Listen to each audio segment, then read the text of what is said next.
Shikues të nderuar, ju përshëndes, jemi në minutat e ditarit informativ në RTS Gjirokastra, ku ndër të tjera sot do të keni mundësinë të ndiqni. Dy ngjarje të rënda tronditën të martën te Pelenën dhe Memaliaj në fshatin Mamaj, dy të rinj u plagosën nga shpërthimi i një lëndë plasëse, ku sipas informacioneve njëri ndodhet në gjendje të rëndë në spitalin e traumës, ndërsa tjetri jashtë rrezikut. Ndërkohë në Memaliaj një konflikt me armë zjarri përfundoi me vdekjen e një 30 vjeçari, ndërsa u plagose dhe vëllai i autorëve të dyshuar, i cili ndodhet jashtë rrezikut. Policia është në kërkim të autorëve dhe vijon hetimet për zbardhjen e plotë të ngjarjeve. Memaliaj është zgjuar sot me një atmosferë më të qetë, një ditë pas ngjarjes që vuri në lëvizje komunitetin dhe autoritetet. Banorët të mësuar me përditshmërinë e këtij qyteti të vogël shprehen se situata është stabilizuar dhe se jeta po vazhdon normalisht. Besojmë se shumë shpejt Shqipëria do i bashkohet familjes së madhe europiane. Kështu u shpreh nga Gjirokastra ambasadori i Spanjës në Shqipëri Gabriel Cremades, ndërsa ka vlerësuar reformat që janë bërë në disa sektorë. 22 prilli shënon ditën ndërkombëtare të tokës. Në këtë kuadër, fëmijët e qendrës kulturore Fato Berberi në Gjirokastër mbollën lule në ambientet e jashtme të saj. Përmes këtij organizimi modest, fëmijët përcollën edhe mesazhe sensibilizuese që patën në fokus mbrojtjen e mjedisit ku jetojmë. Ju njohim tani më gjerësisht. Dy ngjarje të rënda tronditën të martën te Pelenën dhe Memaliaj. Në fshatin Mamaj, dy të rinj u plagosën nga shpërthimi i një lëndë plasëse, ku sipas informacioneve njëri ndodhet në gjendje të rëndë në spitalin e traumës, ndërsa tjetri jashtë rrezikut. Ndërkohë në Memaliaj një konflikt me armë zjarri përfundoi me vdekjen e një 30 vjeçari, ndërsa u plagose dhe vëllai i autorëve të dyshuar, i cili ndodhet jashtë rrezikut. Policia është në kërkim të autorëve dhe vijojnë hetimet për zbardhjen e plotë të ngjarjeve. Pasditja e së martës ka qenë e rënduar nga dy ngjarje serioze që kanë tronditur komunitetin në Tepelen dhe Memaliaj. Një shpërthim në fshatin Mamaj dhe një vrasje me armë zjarri në Memaliaj kanë vënë në lëvizje strukturat e rendit dhe spitalet e rajonit. Ngjarja e parë u regjistrua një ditë më parë, më 21 prill, rreth orës 13:40 minuta në fshatin Mamaj të Tepelenës. Dy të rinj shok me njëri tjetrin dhe të moshave 28 dhe 36 vjeç u plagosën rënd pas shpërthimit të një lëndë plasëse ende të pa identifikuar brenda një ambienti pranë banesës së njerëz prej familjeve. Të plagosurit u transportuan fillimisht në spitalin rajonal dhe më pas drejt spitalit të traumës. Sipas burimeve spitalore, shtetasi me inicialet GS ndodhet në gjendje të rëndë, por me parametra jetësore stabil. Ai po trajtohet në reanimacion për shkak të plagëve të shumta në fytyrë dhe trup, ndërsa shtetasi me inicialet LS është jashtë rrezikut për jetën, por ka dëmtime në fytyrë dhe po vijon trajtimin e specializuar. Policia po heton pistën e një aksidenti gjatë manipulimit të lëndës plasëse, ndërsa pritet të përcaktohet lloji i saktë i materialit që shkaktoi shpërthimin. Rreth orës 20:50 së martës, një tjetër ngjarje e rëndë u shënua në qytetin e Memaliajt. Pas një konflikti, dyshohet se shtetasi me inicialet DN 29 vjeç ka qelluar me armë zjarri ndaj shtetasit me inicialet EG 30 vjeç, i cili ndëroi jetë gjatë transportit drejt spitalit. Në rrethana ende të paqarta është plagosur edhe vëllai i autorit të dyshuar, shtetasi me inicialet DN 25 vjeç, i cili ka marrë 2 plumba. Për ngjarjen janë zbuluar edhe detaje të reja në lidhje me vrasjen e 30 vjeçarit Endri Goxhaj, mbrëmjen e së martës në Memaliaj.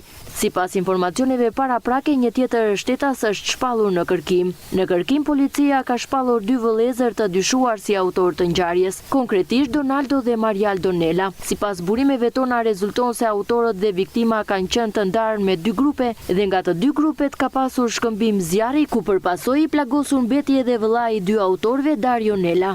Pas ndërhyrjes kirurgjikale në spitalin rajonal Gjirokastra, ai ndodhet jashtë rrezikut për jetën dhe pritet të merret në pyetje sapo të dalë nga narkoza. Autori i dyshuar u largua menjëherë nga vendi i ngjarjes me automjet, ndërsa policia është vënë në ndjekje të tij. Deri tani janë marrë në pyetje dëshmitar dhe familjar, të cilët kanë deklaruar se nuk kanë dieni për konfliktin që çoi në përshkallëzimin e përgjakshëm. Të dyja ngjarjet kanë vënë në alarm strukturat e policisë së shtetit, të cilat po punojnë për zbardhjen e plotë të rrethanave.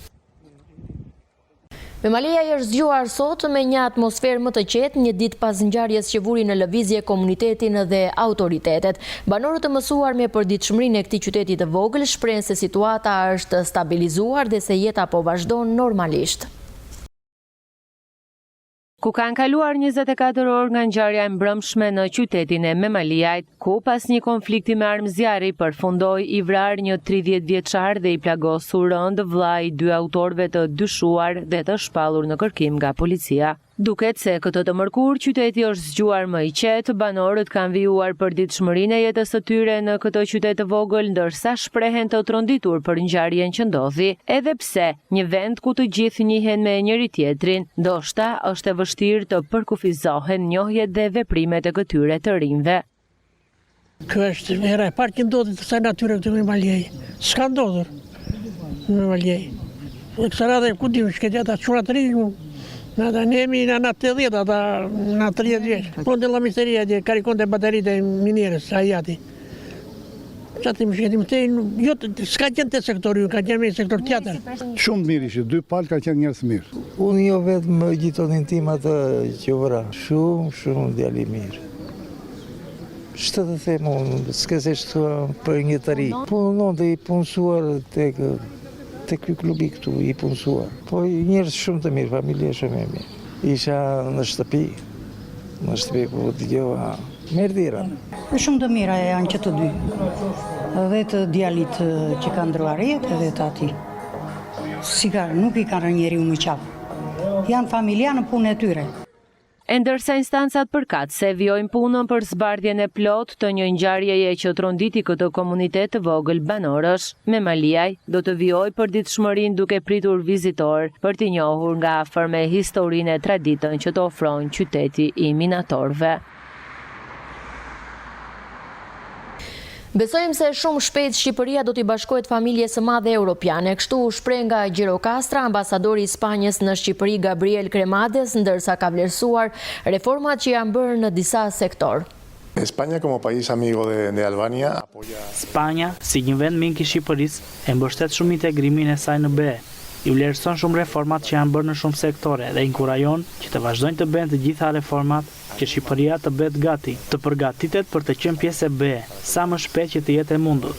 Ne i kemi mbështetur këto reforma në sektorin e drejtësisë, por edhe në forcimin e kapaciteteve për luftën kundër krimit të organizuar, nëpërmjet projekteve që janë bërë në BE. E dim që ka rrugë për të bërë. E dim që Shqipëria dhe qeveria e saj, shoqëria në përgjithësi duhet të bëjë përpjekje dhe besojmë se shumë shpejt Shqipëria do t'i bashkohet familjes së madhe europiane. Në mënyrë që ashtu siç ka ndodhur me Spanjën, siç ne bëm progresin ton për të qenë BE, kjo gjë do të jetë një impakt pozitiv në mirëqenien dhe demokracinë në vend.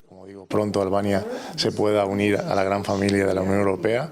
Ministri i Turizmit, Kulturës dhe Sportit Blendi Gonxha zhvilloi një takim me operatorët turistik në Sarandë, ku theksoi se Shqipëria ka potencial për turizëm gjithvjetor dhe se po punohet për më shumë standarde, mikpritje dhe bashkëpunim mes destinacioneve.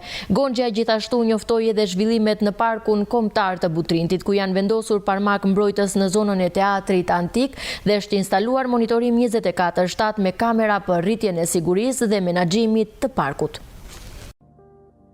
Ministri i Turizmit, Kulturës dhe Sportit Blendi Gonxha zhvilloi një takim me operatorët turistik në Sarandë, në fokus të cilit ishte turizmi gjithvjetor, cilësor dhe i qëndrueshëm. Gjatë takimit Gonxha tha se Saranda dhe gjithë Shqipëria kanë potencial të jashtëzakonshëm për të ofruar eksperjenca unike në çdo stin, jo vetëm në muajt e verës. Ministri Gonxha u shpreh se po punojnë për më shumë standarde, më shumë mikpritje, më shumë bashkëpunim mes qytetarëve dhe destinacioneve tona, që vizitorët të rikthehen sërish dhe të bëhen ambasador më të mirë të vendit tonë.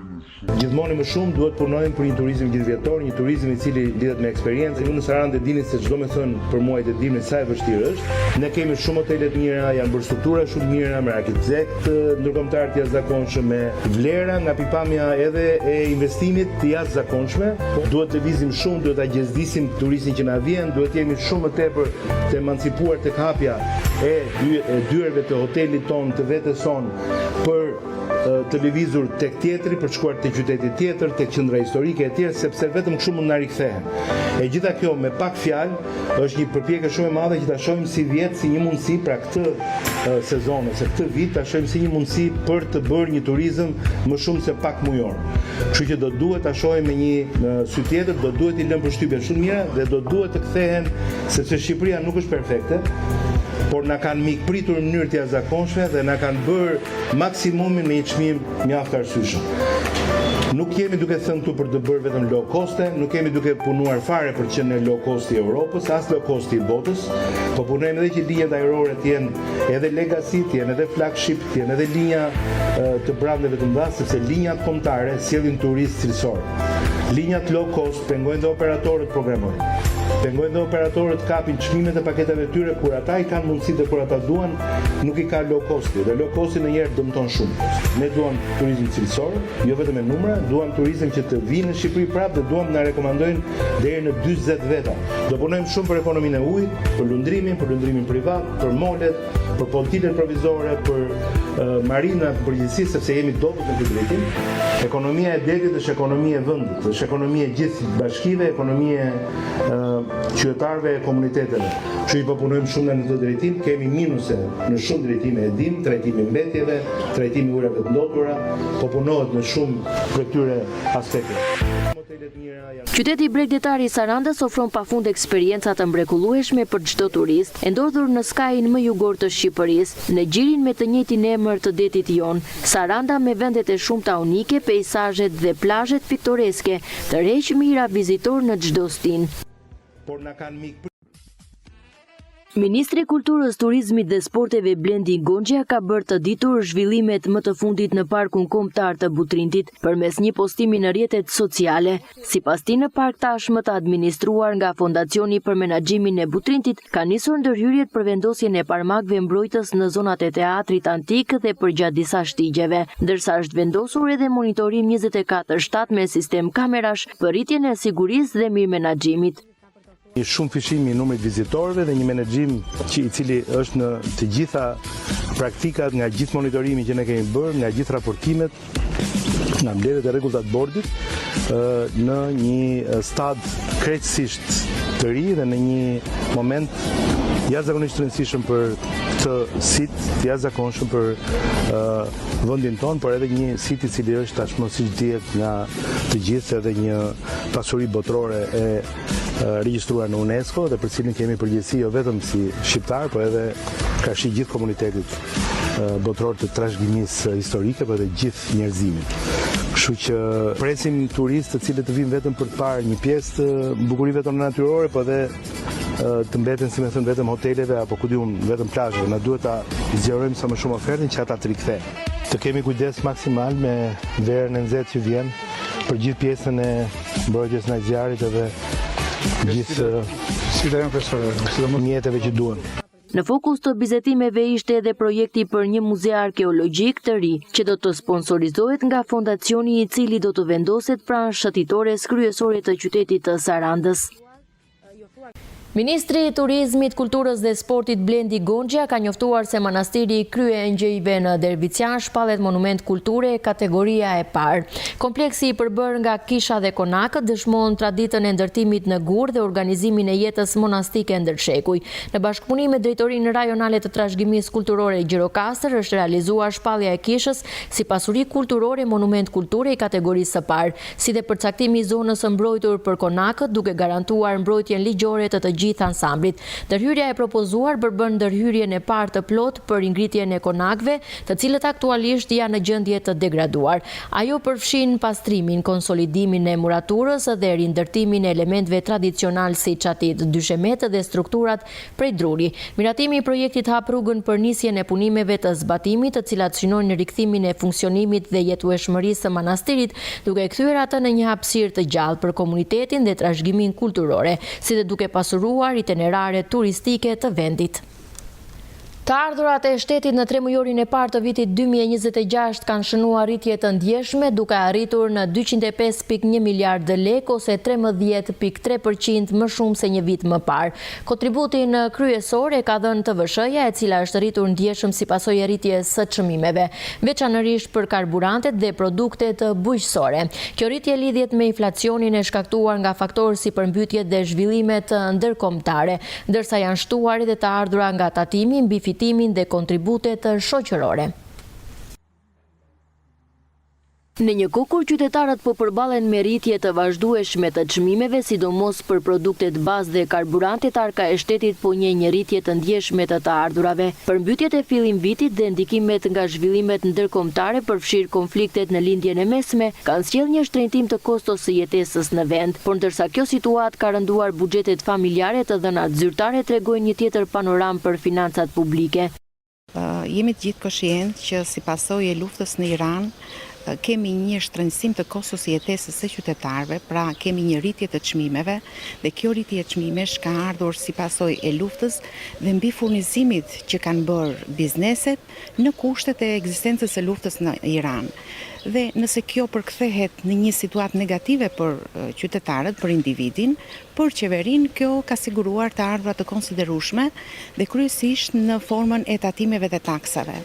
Kështu, sipas informacionit të Ministrisë së Financave, për tremujorin e parë të vitit 2026 janë realizuar nga tatimet e taksat një shumë prej 205.1 miliard lek, shumë kjo rreth 24 miliard lek më e lartë se e njëjta periudhë e vitit të kaluar dhe në përqindje rreth 13% më e lartë se e njëjta periudhë e vitit të kaluar. Peshën kryesore në këtë rritje mban tatimin mbi vlerën e shtuar. Vetëm nga TVSH-ja janë mbledhur 25.2 miliard lek, me një rritje prej gati 20% krahasuar me vitin e kaluar. Ekspertët e lidhin këtë rritje drejt për drejt me inflacionin, pasi rritja e çmimeve përkthehet automatikisht në më shumë të ardhura nga kjo taks. 77.7 miliard lek që janë tatimet dhe taksa, pjesën kryesore e zë tatimin mbi vlerën e shtuar, TVSH-ja. Është rreth 25.2 miliard lek, pjesa e TVSH-s e siguruar pra këtë vit në këtë tremujor dhe e krahasuar me të njëjtën periudhë të vitit të kaluar është rreth 19% më e lartë. Por është e rëndësishme të theksojmë që kjo rritje në të ardhurat e buxhetit të shtetit në formë tatimeve dhe taksave në fundin e tremujorit të tretë është dhe një rritje reale, dhe një pjesë e saj është dhe rritje reale, pra jo vetëm nga inflacioni. Nga ana tjetër, shpenzimet publike për tremujorin e parë të vitit arritën në rreth 156 miliard lek, ose 92.9% e planit të parashikuar. Megjithatë, sfida mbetet nëse këto të ardhura të shtuara do të reflektohen në përmirësim konkret të jetës së qytetarëve. Ekspertët paralajmërojnë se nëse rritja e çmimeve vijon, fuqia blerëse e familjeve mund të dobësohet edhe më tej, pavarësisht performancës pozitive në mbledhjen e të ardhurave. Në këtë situatë mbetet për të parë nëse ky trend do të jetë i qëndrueshëm apo thjesht një efekt i përkohshëm i inflacionit në ekonomi. Zhvillimi i turizmit po rikthen në vëmendje zeje tradicionale në jug të vendit. Në Lazarat, mjeshtri i drugdhëndjes Drini Difo ka nisur përgatitjet për sezonin, ndërsa interesi i turistëve është në rritje. Vizitorët jo vetëm blejnë punime artizanale, por edhe provojnë vetë gëdhëndje në dru, duke e kthyer këtë zanat në një atraksion të veçantë. Zhvillimi i turizmit në jug të vendit po jep një shtys të re dhe zejeve tradicionale. Në fshatin Lazarat, i njohur për historinë dhe kulturën e tij, drugdhëndja po rikthehet në vëmendjen e vizitorëve vendas dhe të huaj. Në punishten e mjeshtrit Drini Difos ka nisur përgatitjet për sezonin turistik, ku një pjesë e mirë e produkteve po realizohen duke u përshtatur kërkesave të turistëve. Sipas tij, interesi është rritur ndjeshëm, jo vetëm për të bler punime artizanale, por edhe për të përjetuar nga afër procesin e gdhëndjes në dru. Prej shumë kohësh edhe studioja e pikturës dhe gdhëndjes së drurit është pjesë e pikave që vizitohen nga turistët që vinë qoftë në Gjirokastër, qoftë dhe këtej. Këtu gjithashtu po puna është sistematikisht dhe pa ndërprer çdo ditë dhe gjatë gjithë kohës dimërore që turizmi ka një rënje, këtu përgatitemi për të përgatitur për të bërë nxjerr punime si në pikturë dhe në gdhëndje dhe me bojravaj, qoftë edhe skica të thjeshta, në gjithmonë me bazë lëndën e drurit. Vizitorë që zgjedhin të ndalen në Lazarat nuk kërkojnë vetëm të njihen me traditat, historinë dhe kulturën e zonës, por edhe të bëhen pjesë aktivitetet të tyre, duke provuar vetë artin e vjetër të drugdhëndjes.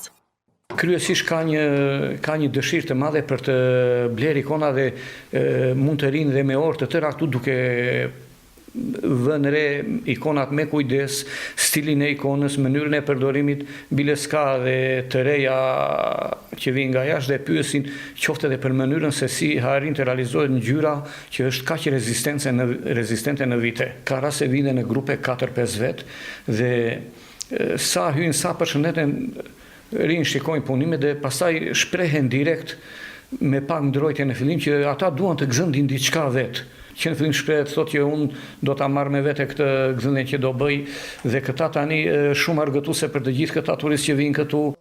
E viti kaluar shënon një rritje të interesit për këtë zej, duke kthyer punishten e Drinit në një pikë tërheqëse për turistët. Dhe vitin e kaluar sezoni kaloi shumë mirë. Kishim vizitor vazhdimisht deri afër tetorit.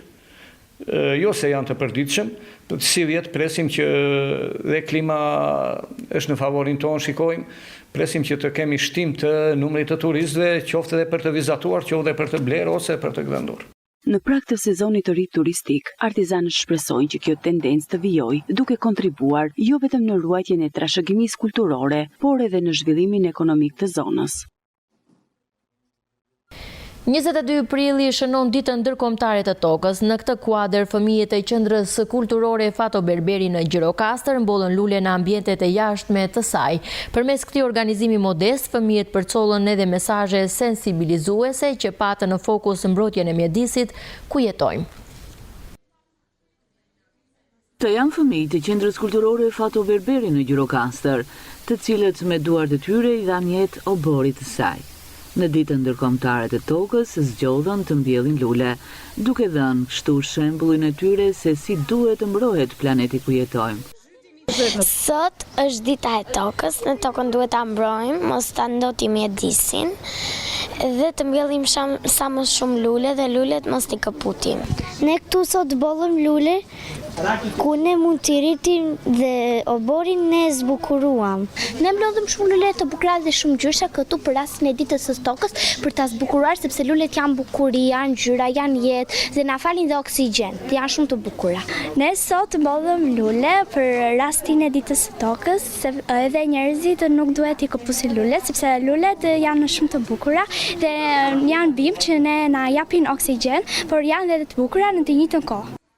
Ky aktivitet simbolik që erdhi në titullin Mbill një pemë, synon zhvillimin e ndjeshmërisë mjedisore tek fëmijët, krahas dëshirave dhe pasioneve të tjera që ata ndjekin. Në mënyrë simbolike mbollëm lule, kemi përgatitur lule art craft, në mënyrë që fëmijëve t'u tregojmë që jo vetëm mësojmë, jo vetëm këndojmë, jo vetëm punojmë me teknologjinë, por të mësojmë të mbrojmë dhe gjërat tona, shtëpinë tonë, e cila është toka, të përpiqemi ta ruajmë, të ruajmë pemët, të mbrojmë natyrën, sepse në fundit kjo është jeta, dhe fëmijët të mos largohen nga këto mesazhe kaq të rëndësishme. Dita e tokës është një ngjarje vjetore që festohet në të gjithë botën në 22 prill për të demonstruar mbështetjen për mbrojtjen e mjedisit. Për herë të parë është festuar në vitin 1970, kur 20 milion persona dolën në rrugë për të protestuar kundër degradimit të mjedisit. Sipas Kombeve të Bashkuara, dita ndërkombëtare e tokës festohet për të kujtuar secilin prej nesh se toka dhe ekosistemet e saj na sigurojnë jetë dhe ushqim. Ishim në minutat e ditarit informativ në RTS Gjirokastra. Unë ju falenderoj për vëmendjen, ju uroj shikim të këndshëm të programeve tona në vijim. Bashkë, mirupafshim.